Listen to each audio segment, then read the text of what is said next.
Komandan Pasukan, Kapten Korps Polisi Militer, FM Pasaribu SST KN SIP.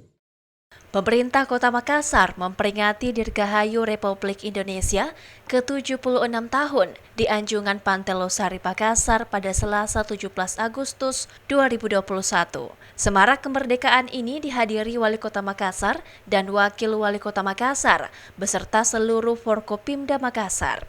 Peringatan Hari Ulang Tahun Indonesia ini dilaksanakan dengan penuh protokol kesehatan dengan pembatasan jumlah peserta upacara, sementara seluruh kepala SKPD mengikuti rangkaian upacara secara virtual.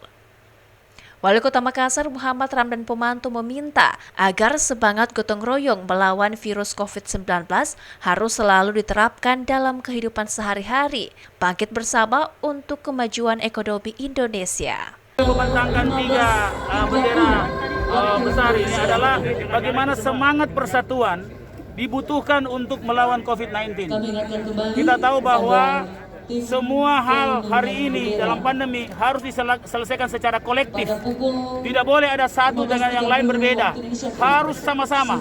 Maka momen kemerdekaan inilah menjadi momen penting untuk langkah bersama, gerak bersama, bersatu untuk melawan COVID-19.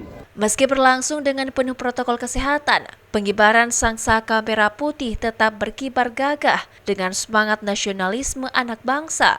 Selain itu, bentuk apresiasi untuk para pejuang yang telah mengukir sejarah di Tanah Makassar, pemerintah Kota Makassar usai pengibaran bendera memberikan penghargaan pada 10 tokoh untuk mengenang jasa-jasanya.